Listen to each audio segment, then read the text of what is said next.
एक बहुत ही बड़ा जंगल था जिसमें एक चिड़िया और गोरी कौवी रहती थी। दोनों में बहुत गहरी दोस्ती थी और दोनों साथ मिलकर एक दूसरे से अपनी खुशी और गम बांटते थे। एक दिन दोनों बैठे थे कि तभी गोरी कौवी ने कहा, आज कोई नया खेल खेलते हैं। इस पर चिड़िया ने पूछा, बताओ कौन सा नया खेल खेलने का तुम्हारा मन है।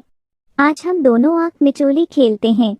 गोरी की बात सुनकर चिड़िया हंसते हुए कहा, ठीक है, खेलते हैं, बहुत मजा आएगा। जैसे ही ये दोनों इस खेल की शुरुआत करने वाले थे कि तभी उनकी नजर जंगल के अन्य पंछियों पर पड़ती। वह सभी इधर उधर भाग रहे थे। कौवी अपनी फुर्ती दिखाते हुए पास में भाग रहे कबूतर से पूछा, अरे क्या हो गया है जंगल में जो सभी पंछी भाग रहे हैं। कबूतर बोला, एक शिकारी जंगल में पंछियों का शिकार करने आया है, इसलिए सब जान बचाने के लिए भाग रहे हैं। तुम लोग भी जल्दी भागो वरना पकड़े जाओगे। यह बोलकर कबूतर वहां से जल्दी से भाग गए। कबूतर की बात सुनकर रानो और गोरी कौवी भी घबरा गए और तेजी से भागने लगे। दोनों भागते भागते उस जंगल के दूर एक पेड़ पर बैठ जाती है। चिड़िया और गोरी दोनों ही बहुत थक गए और गोरी ने कहा, रानो बहन, हम दोनों सुबह से भाग रही हैं। शाम हो चुकी है, चलो थोड़ा आराम कर लेते हैं। हाँ, थकान के साथ प्यास भी बहुत लगी है। थोड़ा पानी पीते हैं और फिर आराम करेंगे। प्यास तो मुझे भी बहुत लगी है, चलो साथ में पानी ढूंढते हैं। दोनों ने पानी ढूंढना शुरू कर दिया और थोड़ी दूर चलने पर उन्हें पानी का एक घड़ा मिला। उस मटके में पानी बहुत कम था। कम पानी देखकर दोनों चिड़िया और गोरी कौवी के मन में ये विचार आया कि यदि मैंने पानी पी लिया तो मेरी सहेली चिड़िया प्यासा रह जाएगी। चिड़िया ने कहा, मित्र, ये पानी तुम पी लो, मुझे बहुत प्यास नहीं लगी है। दोस्त, मुझे प्यास नहीं लगी है, ये पानी तुम पी लो। मैं जानता हूँ तुम्हें ज्यादा प्यास लगी है। ऐसे ही दोनों एक दूसरे से बार बार पानी पीने के लिए बोल रहे थे। तभी वहां पास में बैठा तोता उन दोनों की बात सुनने लगा। इनकी बात सुनकर तोता हंसने लगा और पूछा, तुम दोनों पानी क्यों नहीं पी रहे हो। तभी चिड़िया ने तोता से कहता है, तोता भाई देखिए ना, मेरे दोस्त गोरी को प्यास लगी है लेकिन वो पानी पीने से मना कर रही है। तभी गोरी ने चिड़िया की बात काटते हुए कहा, नहीं भाई, चिड़िया सच नहीं बोल रही है।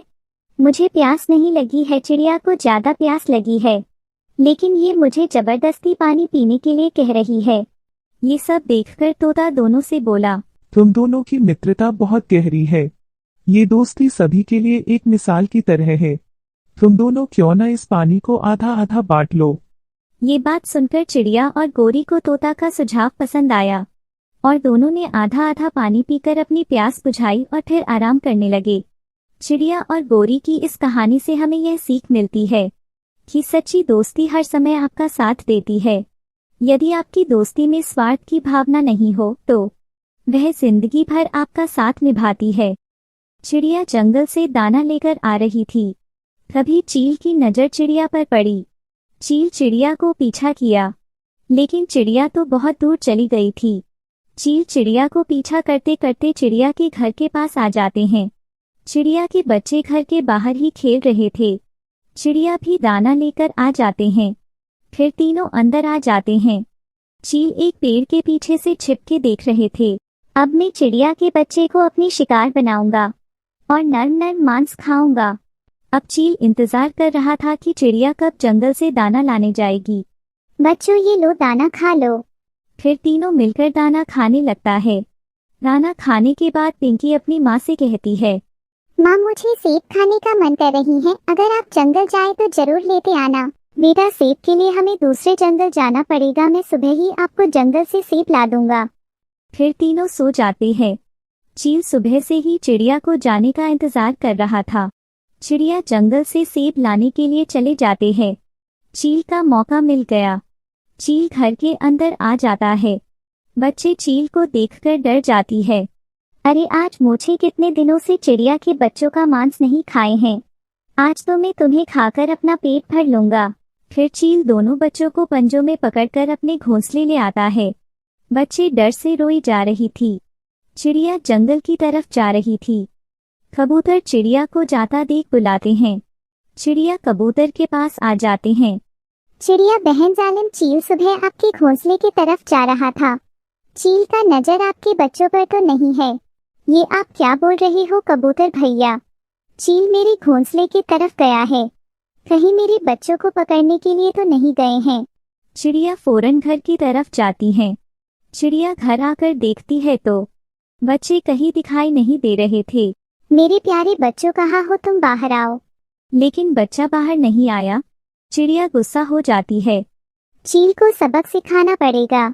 अगर मेरे बच्चों को कुछ भी की तो मैं उसे नहीं छोड़ूंगा। मैं पहले बच्चों को ढूंढता हूँ। फिर चिड़िया जंगल की ओर उड़ती है। पिंकी और मोनू कुछ देर रोने के बाद पिंकी हंसने लगती हैं। पिंकी को हंसता देख चील पूछा, तुम क्यों हंस रहे हो? पिंकी चिड़िया प्यार से चील से कहती, मौसी, अगर तुम हम दोनों में से किसी को मारोगी तो हमारा शरीर मरते ही मिट्टी में बदल जाएगा और तुम मेरा मांस नहीं खा पाओगी। अब तुम्हें खाने के लिए क्या मुझे करना पड़ेगा? आप मुझे खाने के लिए पक्के आम खाना होगा। चील पेड़ से आम तोड़ते हैं और खाने लगा। आम खाते खाते गुठली भी खाने लगा, लेकिन गुठली चील के मुंह में फंस जाता है। चील गुठली को निकालने का प्रयास करता है, मगर गुठली फंसा ही रहता है। अब चील को सांस लेने में परेशानी होने लगा। सांस अच्छे से ना लेने के कारण चील मर जाता है। आखिर चिड़िया अपने बच्चों के पास पहुंच जाती है। चिड़िया चील को मारा देख हैरान हो जाती है। पिंकी अपनी माँ को सारी बात बताती है। फिर चिड़िया अपने बच्चों को लेकर घर आ जाती है और तीनों खुशी खुशी रहने लगती है।